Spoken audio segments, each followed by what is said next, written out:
Unit 1. Welcome from Group 5, Tutorial 1. Our case study is Brown Bag 3D technology from concept to consumer.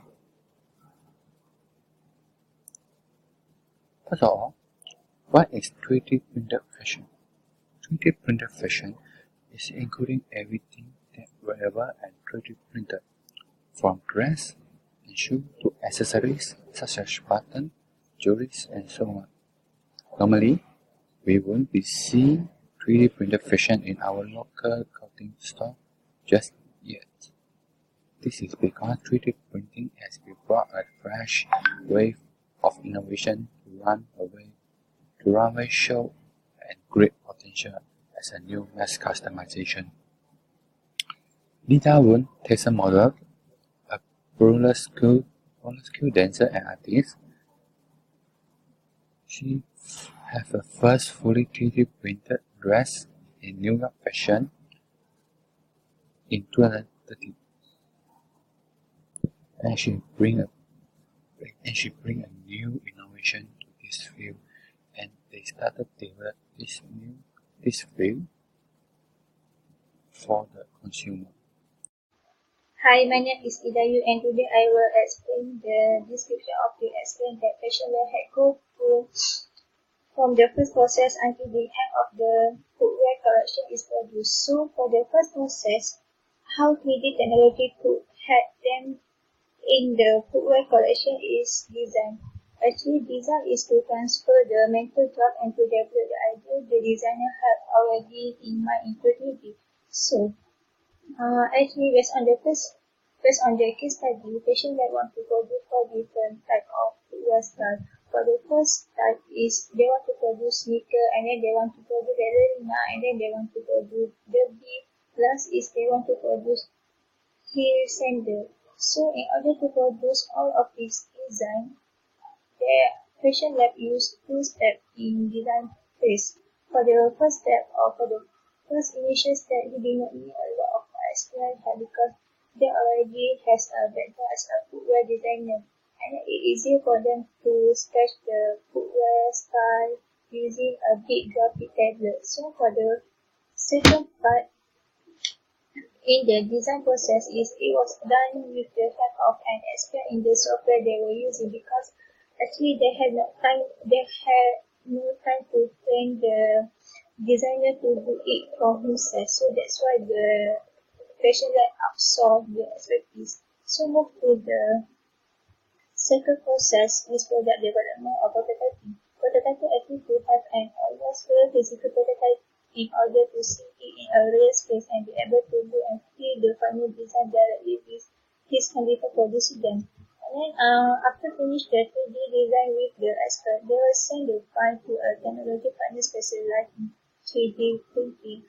As soon as the designer had the 4 3D prototype in his hand, he started to make decision. Actually the prototype is to help the designer to make decision which product that they were going to produce and which product that they were not going to produce. So that's all from me. Thank you. Good day, everyone. My name is Amir. First of all, I would like to apologize for the poor video quality. This is a very old laptop, sadly. So what you're seeing here is the continuation of what Idayu has explained to you before. So now we've come to manufacturing. At this point in time, the manufacturer should have already received the 3D files plus the 3D printed prototypes. This prototype serves as a guideline on our idea of what the actual product should be, and it also shows the expectation of the designer. So the manufacturer is expected to produce one final real prototype each. And after doing that, they discussed with the designers again, and the Julian decided to continue the production of all models except Ballerina, 2 out of 3. After that, we moved to retail or pop-up store. So due to the nature and size of Julian's business, he had to rely on wholesale channel selling, which he has his own space in the store. So even though it is a very limited space, Julian still wants to make it the best. He wants to make the store some sort of the store of the future, which gives the customer physical and virtual experience, especially by implementing and leveraging technologies into the stores. Okay, now we continue. Where was I? Yeah, physical and virtual experience. So the customers can inspect the quality, the colors of the actual shoes, feel it with their hands, while at the same time they can play with the 3D printed models and see how that is the basis of the actual product. That I'm not gonna start again, I'm just gonna continue. Okay, so one more important thing is that Julian gives the customer the ability to personalize and customize their shoes. By using a tablet, you can choose whether to change the color or change the fabric or whatsoever. You can do it all with a tap. This provides the customers lasting emotional experiences, as this is a new thing for them. They're gonna feel like this is very exciting and they might want to come again. If I was them, I'm gonna go again to the store just to play with the 3D printed models. Okay, hi everyone, my name is Anisora and I'll proceed about the benefits beyond the process. So for the first one is design phase. So the first benefit we feel from the case study is the enhancement of creativity that expands the boundaries of restricted traditional design methods, which giving more freedom to the designer. So as we can see in the case study, for example, Julian Fernie was able to really capture in 3D the design images he had in his mind of the shoes without the 2D limitations of constraints. So secondly is the possibility of keeping track of every change made to the 3D design, being able to go backwards very easily. So it can keep every design in a digital archive that can be rescued at any time or used as carryovers for future collections. And lastly is important product decisions concerning design and aesthetic details were made early in the process in the step that we call in this case 3D virtual prototyping phase, and it is directly as 3D virtual prototyping. So without this 3D technology, these decisions would have been made afterwards once Julian Fernie had received the physical and prototypes for the manufacturer. So next is product development phase. So after the analysis of the experiments, we can confirm and agree the main benefits shared by authors cited above in the theoretical background. So the first benefit that we have in the product development phase was shortened as the use of 3D digital technology, which is 3D design and 3D printing, that could speed up the prototyping phase by eliminating the iterations around product samples. So finally, the short times they had when they started were successfully achieved, being reduced the development process from 8 to 2 months. So on the other hand, development costs were saved, which is being the prototyping phase the most expensive part of product and collections development. So as a result, thanks to this 3D digital technology, Julian Fernie was able to reduce the investment needed for this phase, an important barrier he found for launching a luxury footwear capsule collection for the first time. So that's all. So hello everyone, my name is Anis Vera. I'll be presenting about manufacturing and also retailing. So first, in manufacturing, is reduction in cost. So 3D printing process makes the creation of parts products cheaper and more accessible. So why is it like that? This is because in traditional manufacturing, it's costly because it requires many different people to work on the process and operate a number of machines in a production line. Okay, so when we use this 3D, we can decrease the labor cost because 3D printer will require an operator to start the machine before it begins an automated process of creating the uploaded design. Alright, so next will be reduction of risk. So reduction in risk, printing product with 3D printing can help to increase confidence, especially when you consider that a 3D prototype is easier to redesign and alter. Means we can do the altering parts in any time. When it comes to setup costs, manufacturer won't have to produce so much product in order to justify the setup costs. Okay, it's so different with traditional methods because traditional methods require a large number of assembly workers, whereas 3D printing requires the filament material and not a lot more of fulfill order. Alright, so next is time to market.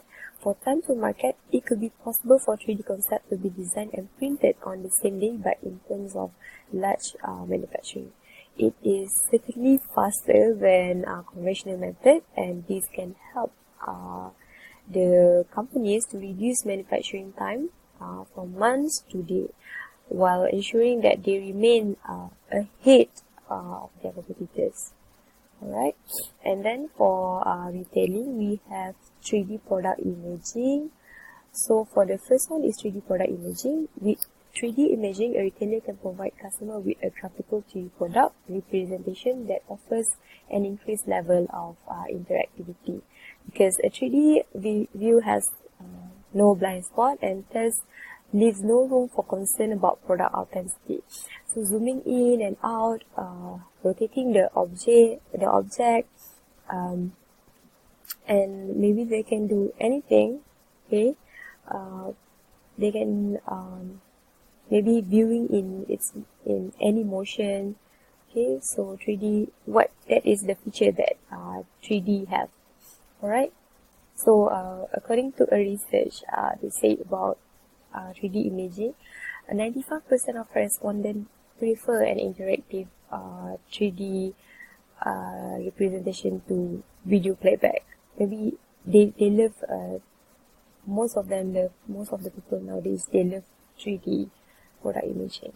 Okay, next is AI for customer behavior analysis. So this is more to AI analytics tools that can be embedded into retailers' website and present the most important metrics via heat map. So heat map is actually the map shows dwell time, points of customer interest, and the best angle for thumbnail valuable product positioning. Okay, so metrics that provide valuable insight to effectively manage product and assortment and maybe can boost sales. Right. So next is digital signage as an entry gate into the digital shopping experience. So digital signage of today offers additional interactivity, increased engagement level, and seamless omnichannels. Right. So basically, the in-store displays allow for people to browse goods which are not available in the physical point sales, because getting a purchase code and ordering for home delivery. Okay, so customer options are numerous. Alright, that's all for my part. This field still facing few challenges. First of all, is garment. Because our clothes are soft and move around, it has been a challenge for designers to pre-print a flexible clothing. Normally, 3D printing is mostly used for the production of rigid or not flexible parts such as accessories, buttons, or jewelry. Second is production. 3D printer cannot produce high quality of fashion product. One, due to 3D printers' capacity and working speed. At this time, 3D printer cannot produce a huge number of clothes that can fulfill the demand of the market. As the conclusion, 3D printer fashion will become a future trend for the field. This is because it is more convenience to consumers. Consumers can produce their own clothes or own fashion product at their own home with their own idea. The clothes is 100% fit and based on their body shape. But this time, this is still need a long time of precious settlement become part of our life. But we can be waiting for it. We wait for it. Thank you very much.